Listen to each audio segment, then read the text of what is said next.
Bismillahirrahmanirrahim. Assalamualaikum warahmatullahi wabarakatuh.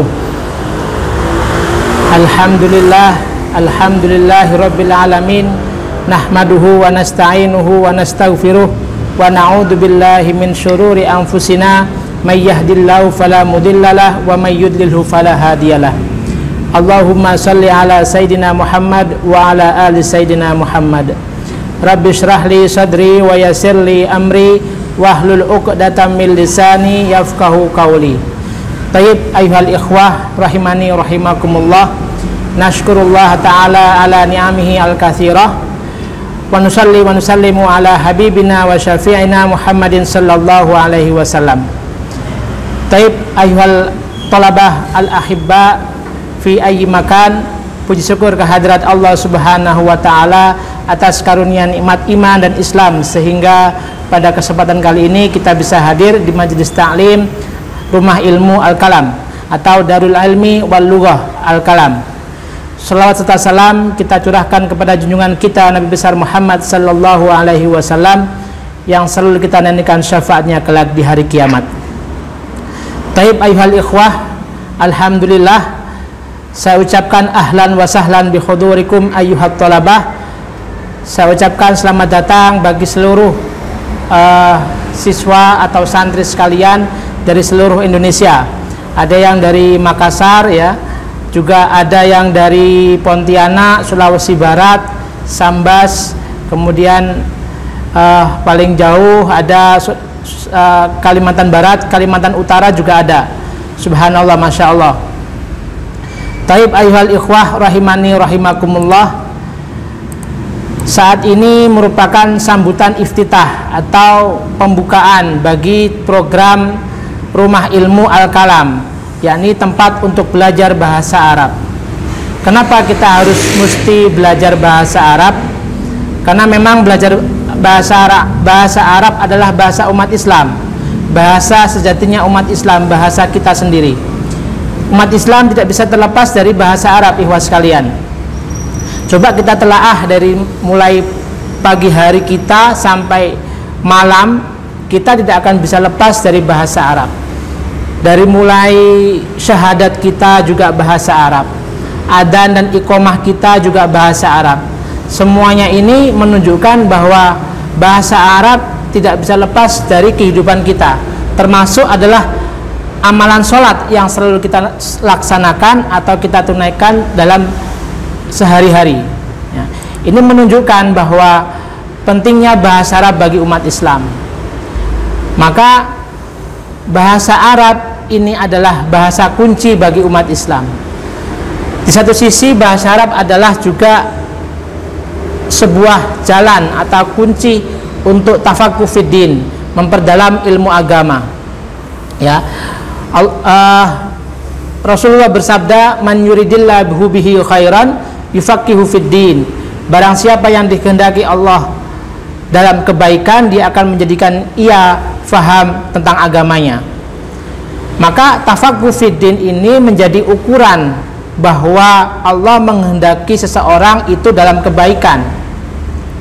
Kenapa demikian? Karena dengan tafaqquh fiddin, memperdalam ilmu agama, itu mencirikan bahwa ia adalah seorang mukmin yang mengamalkan ilmunya, yang mengamalkan, yang beramal sesuai dengan ilmunya, sehingga dia beramal dengan ilmu yang dia miliki.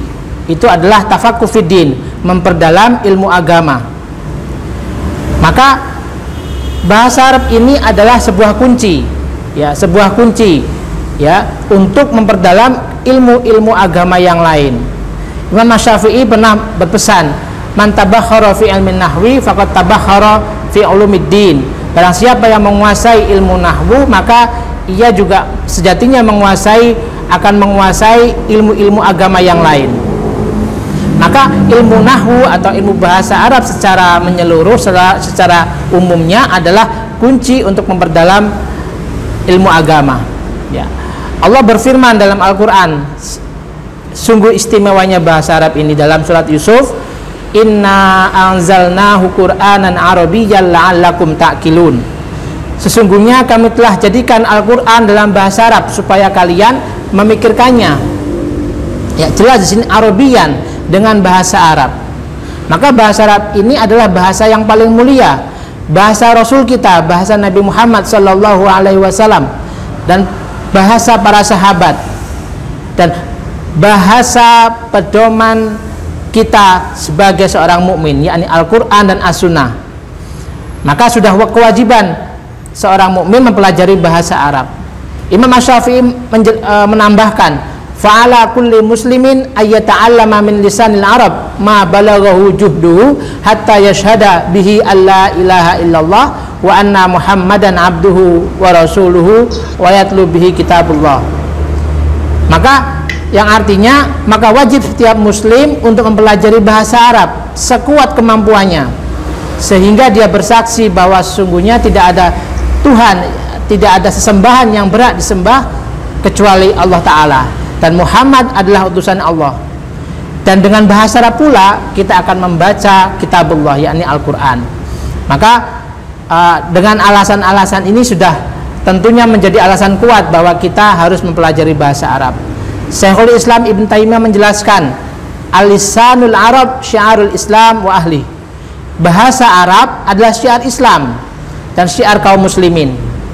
Maka moto kita dalam rumah ilmu Al-Kalam ini adalah lugatuna wa lugatu nabiyina, bahasa kita sebagai seorang mukmin dan bahasa nabi kita. Ya. Maka mensyiarkan, mengagungkan syiar Islam, diantaranya adalah bahasa Arab, merupakan min taqwal qulub, ya, dalam Al-Quran, wa may yu'azzim sa'airallah min taqwal qulub. Ciri dari ketakwaan hati seorang mukmin adalah mensyiarkan nilai-nilai Islam. Di antaranya adalah bahasa Arab, ibu sekalian. Ya. Ibnu Taimiyah menambahkan, wa aidan fa inna nafsal lughah al-arabiyyah minad din wa ma'rifatuha fardun wajib. Mengetahui bahasa Arab menurut Imam Ibnu At-Taimiyah sangatlah wajib, ya. Karena memahami kitab dan as-sunnah adalah wajib, maka semua apapun yang bisa sampai kepada kewajiban tersebut itu akan menjadi wajib. Ya, kita mengenal dalam istilah usul fiqh, ma la yatimul wajib illa bihi fahuwa wajib. Sesuatu yang tidak bisa terpenuhi kecuali dengannya, suatu kewajiban yang tidak bisa terpenuhi kecuali dengan sesuatu tersebut, dengan sesuatu, maka sesuatu tersebut menjadi hukumnya wajib, menjadi jalan untuk menuju kewajiban tersebut menjadi wajib. Maka diantaranya adalah bahasa Arab, ibu sekalian. Ya.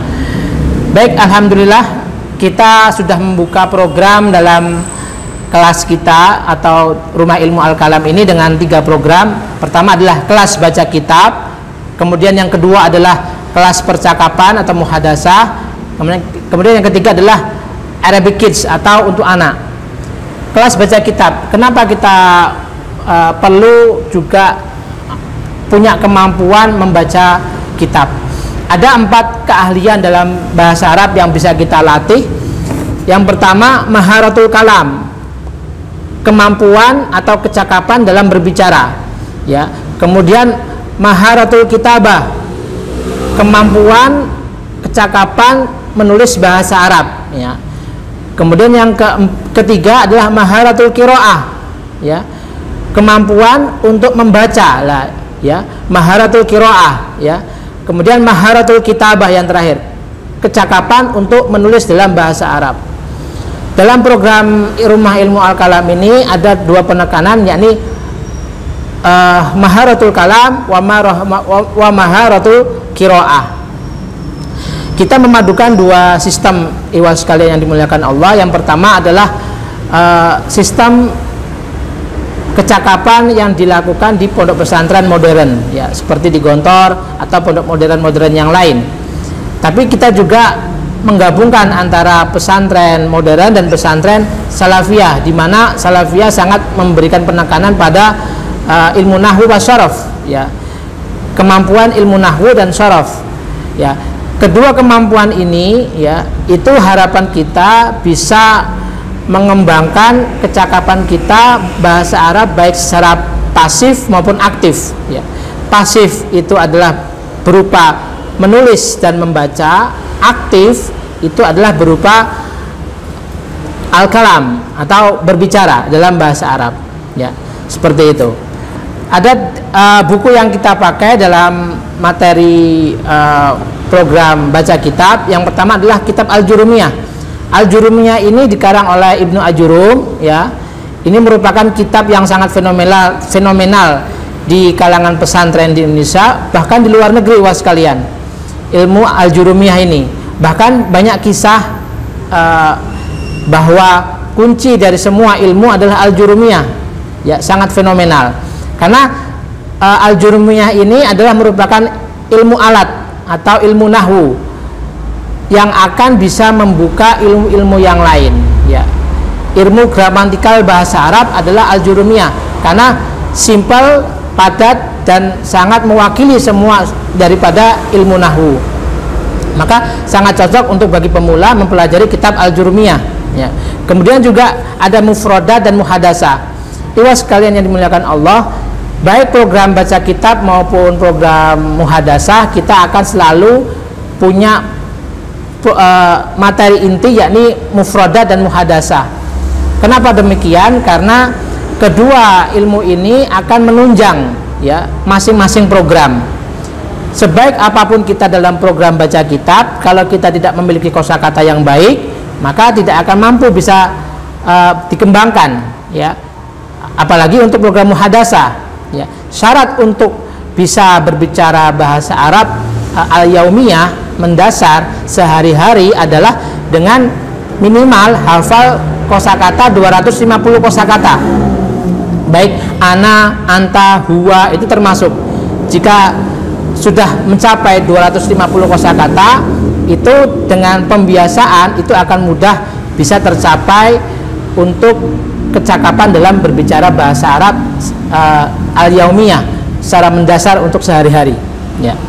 Kemudian untuk program Durusul Lughah muhadasah, itu ada kitab utama kita adalah Durusul Lughah.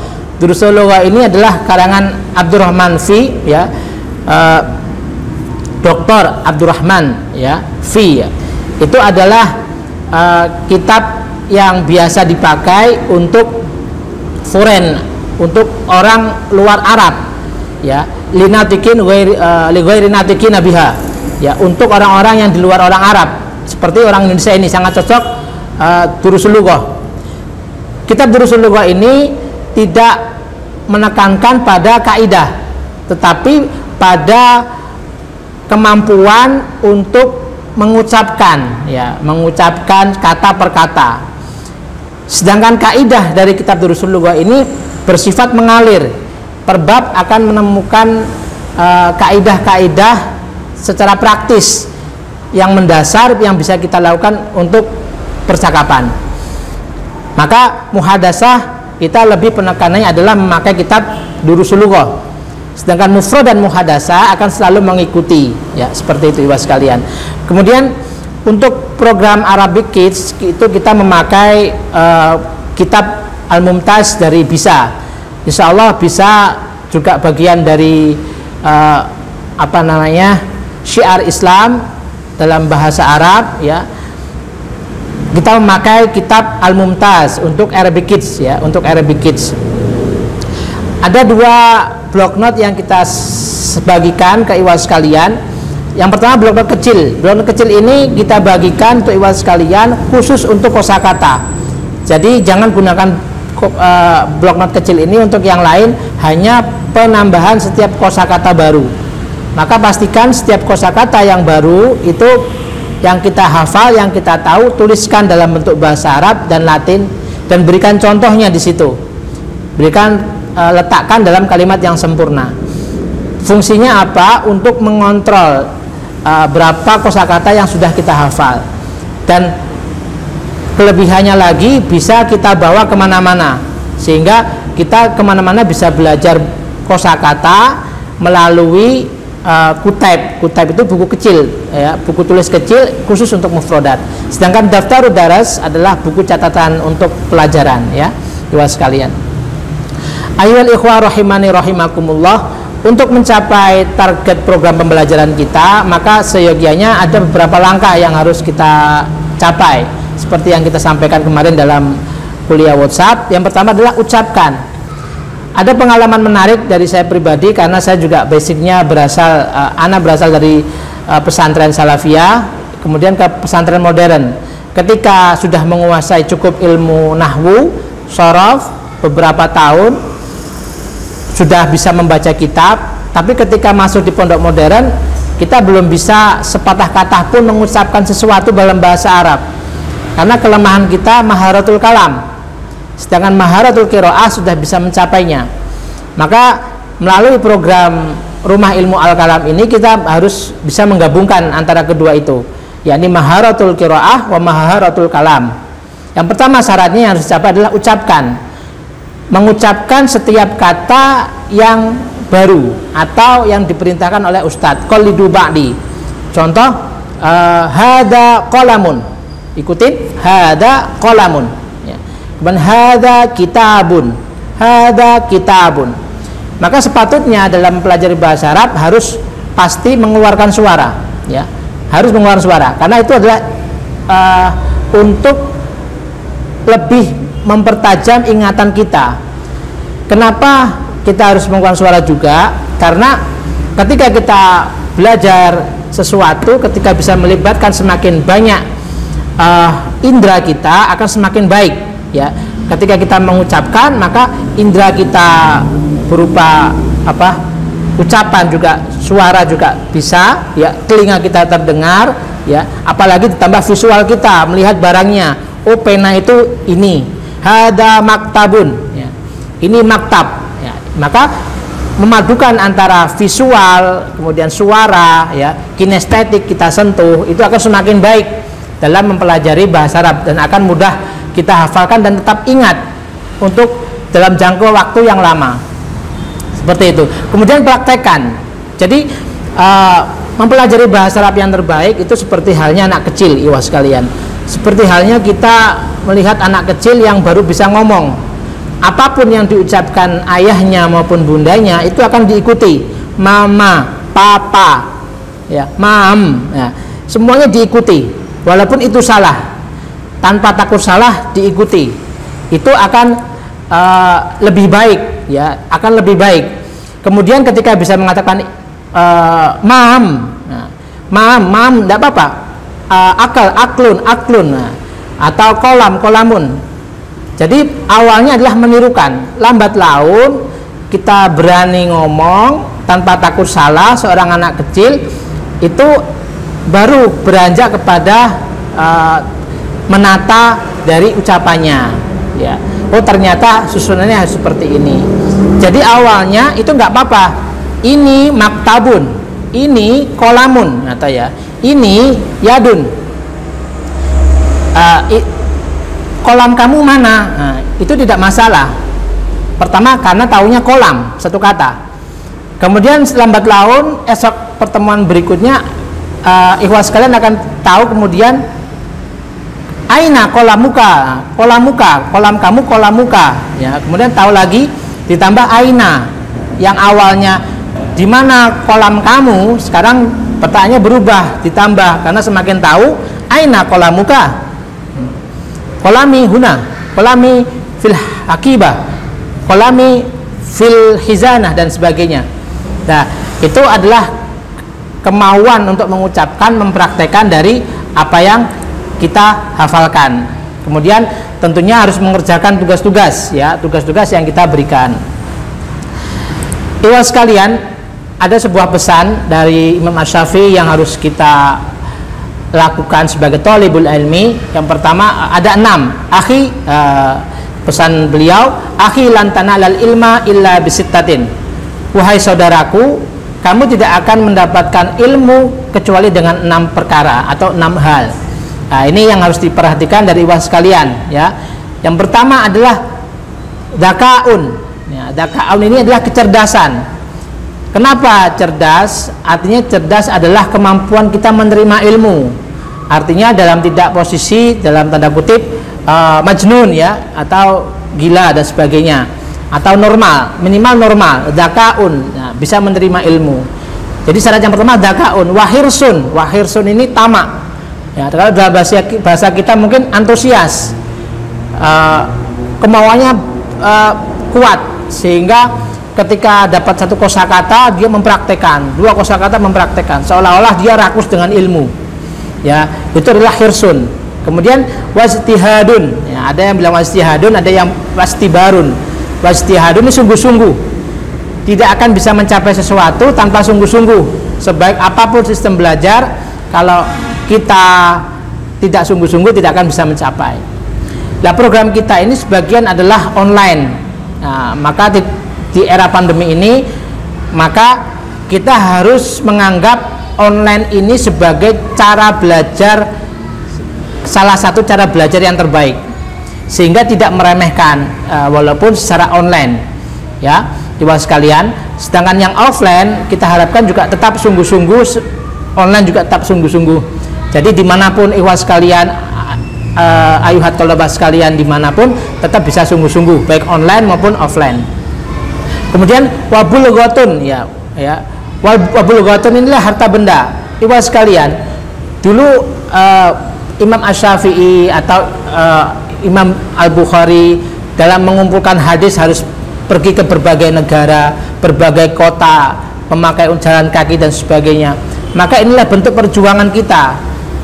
Kita menafkahkan ilmu, menafkahkan harta kita dalam menuntut ilmu, itu akan Allah ganti dalam bentuk rizki yang berkah, ya, seperti itu. Maka bulughah ini mau tidak mau harus ada harta benda ini yang harus dinafkahkan. Seperti kita juga membeli kitab, karena kitab ini adalah rukun ilmu, ya. Kemudian biaya apapun itu merupakan menjadi perjuangan nafkah fisabilillah, ya. Jadi menafkahkan harta di jalan Allah itu bukan dalam bentuk hanya sedekah, tapi menafkahkan harta dalam bentuk kita menuntut ilmu itu adalah juga tergolong fisabilillah.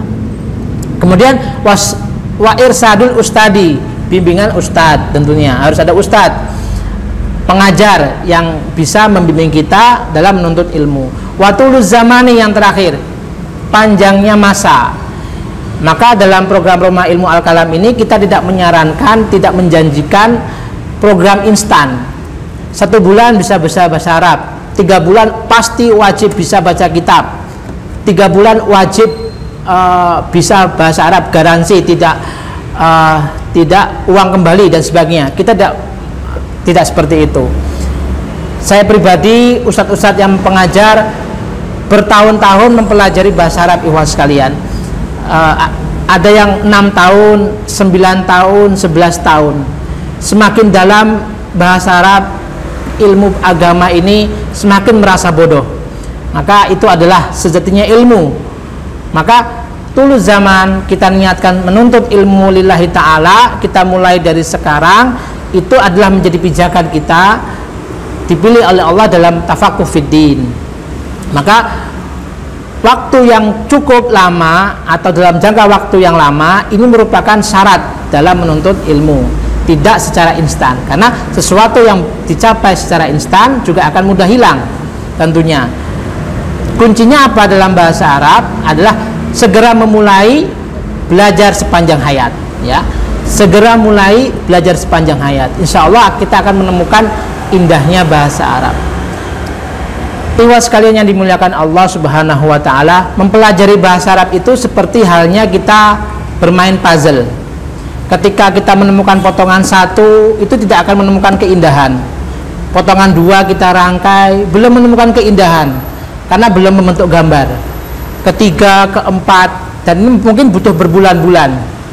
Tapi ketika sudah terbentuk sebuah puzzle yang indah, ibarat gambar yang indah, itu kita baru merasakan nikmatnya belajar bahasa Arab. Ketika kita mendengarkan Al-Quran, tiba-tiba ketika di jalan raya kita mendengar Al-Quran, kita paham artinya, ya, sehingga kita seolah-olah mendapatkan hidayah. Dan itu adalah nikmat di antara kita mempelajari bahasa Arab, ya.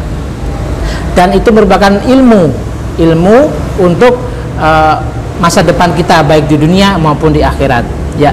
Itu adalah 6 syarat bagi penuntut ilmu, pesan Imam Asy-Syafi'i. Ada beberapa adab yang harus saya sampaikan dari pembukaan ini. Yang pertama, ikhlaskan niat untuk Allah Ta'ala dalam rangka menuntut ilmu, ya. Pertama adalah niat, jangan sampai kita salah niat, ya. Niat kita mempelajari bahasa Arab adalah li talabul ilmi, untuk menuntut ilmu Allah, perintah Allah, karena Allah, ya. Jadi harus luruskan niat karena Allah. Karena kita niatnya untuk Allah, akan dimudahkan dalam segala banyak hal, ya, dan akan lebih semangat dalam beristihad, dalam bersungguh-sungguh dalam thalabul ilmi. Kemudian berniat juga mengangkat kebodohan diri dan mengangkat kebodohan orang lain. Allah sangat mengutamakan orang-orang yang berilmu, ya. Bahkan dalam ayat Al-Qur'an, yarfa'illahu alladhina amanu minkum walladhina utul ilma darajat. Allah akan mengangkat derajat orang-orang yang berilmu beberapa derajat, ya, di antara kalian. Kemudian Allah juga wa ma kanal mu'minuna liyanfiru kafah falaula nafara min kulli firqatin minhum ta'ifatul liyatafaqahu fid din waliyundiru qaumahum idza raja'u ilaihim la'allahum yahdarun. Ya, yang artinya wa ma kanal mu'minuna, dan janganlah wa makanal mu'minina liyunfiru kafah, dan janganlah seluruh orang-orang mukmin ini pergi untuk berjihad, berperang, ya, liyunfiru kafah falaula nafara min kulli firqatin, dan sebaiknya ada sekelompok orang dari mereka liyatafaqahu fiddin, untuk memperdalam ilmu agama, sehingga mereka pulang ke kaumnya bisa memberikan peringatan kepada kaumnya. Artinya apa? Thalabul ilmi disejajarkan oleh Allah seperti halnya jihad, ya. Janganlah kita berangkat jihad seluruh umat Islam, kemudian jihad, harus bagian dari mereka itu menuntut ilmu, sehingga mereka setelah pulang ke kampungnya, ke kaumnya bisa memberikan peringatan, mensyiarkan Islam, berdakwah tentang Islam dan sebagainya, ya. Kemudian adab thalabul ilmi juga, ya, berlapang dada dalam masalah khilaf. Tentunya ada banyak khilaf di antara umat Islam, di antara santri, ustadz, lah itu harus berlapang dada ikhwas sekalian. Kita sepanjang di pesantren mempelajari banyak kitab sudah terbiasa, yang mana qala Imam Asy-Syafi'i, qala Imam Ahmad dan sebagainya. Perbedaan pendapat dalam hal fikih itu adalah wajar. Maka tentunya sebagai thalibul ilmi kita harus berlapang dada, ya. Kemudian harus bijaksana dalam perbedaan. Ketika melihat kekurangan dari saya pribadi sebagai seorang pengajar atau ustadz yang lain, ketika menemukan kekurangan atau ketidakcocokan, harus bersabar ikhwas sekalian. Tentunya dalam rangka thalabul ilmi. Ada sebuah kisah dulu ketika masa saya mempelajari ilmu sharaf itu kelas 5 SD kalau nggak salah. Itu ada sebuah kisah, beliau ustadznya sangat kalau dalam bahasa sekarang mungkin kejam, ya, killer. Jadi kalau tidak hafal, kita akan dipukul pakai pena yang terbuat dari besi tangannya. Saat itu kalau kita tidak bersabar, mungkin ya sudah keluar dari pesantren. Tapi karena kesabaran, ya, kita dididik, ditempa, justru akhirnya kita bisa hafal syaraf amsilah tasrufiyah dari awal sampai akhir. Ya, itu adalah hikmah karena kita bersabar dengan seorang ustadz. Maka ketika kita menemukan seorang ustadz itu ada kekurangan atau ada kekeliruan, berlapang dadalah, maafkanlah dan sebagainya. Kita harus berhusnudzon, ya, berhusnudzon akan semua perbedaan-perbedaan di antara dalam rangka thalabul ilmi, ya. Kemudian menghormati pengajar, mu'alim, ya, menghormati sesama kawan juga, sesama santri, itu adalah sebuah kewajiban bagi setiap diri kita, ya. Kemudian juga adalah bersabar dalam menuntut ilmu, ya. Ini tadi sudah kita sampaikan, ya, bersabar dalam menuntut ilmu. Taib ayyuhal ikhwah rahimani rahimakumullah. Alhamdulillah kita sudah sampai di penghujung sambutan iftitah ini, ya. 30 menit sudah berlangsung. Alhamdulillah ada Ustadz Fahroni sebagai pengajar juga dalam Rumah Ilmu Al-Kalam. Mungkin ada pertanyaan dari ikhwas sekalian dimanapun Anda berada, ya, para santri semuanya yang belajar dalam Rumah Ilmu Al-Kalam ini. merupakan belajar, merupakan kita anggap sebagai santri ya, secara online maupun offline ya, di Rumah Ilmu Al-Kalam ya. Terima kasih, saya serahkan kepada Ustadz Faroni. Wabillahi taufiq wal hidayah. Wassalamualaikum warahmatullahi wabarakatuh.